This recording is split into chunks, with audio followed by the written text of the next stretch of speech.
அமல்கள் மற்றும் அங்கீகாரங்கள் ஆகியவற்றுக்கு ஹதீஸ் என்று கூறப்படும். மேலும் ஹதீஸை மரணம் செய்வதற்கு ஹிஃபுல் ஹதீஸ் என்று கூறப்படும். ஹதீஸ் 31 இறையல் அஜீலுல்லாஹ யஃபுர் லக்கும், அல்லாஹ்வின் மேன்மை மனதில் நிறுத்துங்கள், அவன் உங்களை மன்னிப்பான்.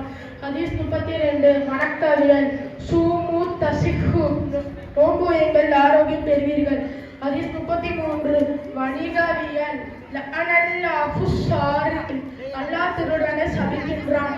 ஹதீஸ் 34 வாழ்வியல் லா துமாரி அகாக்க, உன் சகோதரியிடம் சண்டை செய்யாதே. ஹதீஸ் 35 பண்பியல் இன்னல் கலப மினஷ் ஷைத்தான், நிச்சயமாக கோபம் ஷைத்தானால் ஏற்படுகிறது.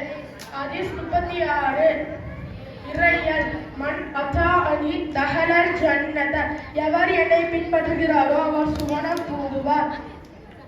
ஹதீஸ் 37 வணக்கவியல் மானகசம் சதகத்தும் நிம்மால், தர்மம் பொருட்கள் குறைவை ஏற்படுத்தாது.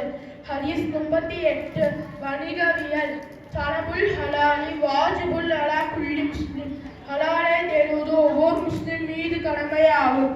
ஹதீஸ் 39 வாழ்வியல் தஹாதவ் தஹாபு, அன்பளிப்புகளை பரிமாறிக் கொள்ளுங்கள், அன்பை வளர்த்துக் கொள்ளுங்கள். ஹதீஸ் 40 பண்பியல் ஈயாக்கும் வல்கிதுப, பொய் சொல்வதிலிருந்து தவித்திருங்கள். அஸ்ஸலாமு அலைக்கும் வரஹ்மத்துல்லாஹி வபரகாத்துஹு.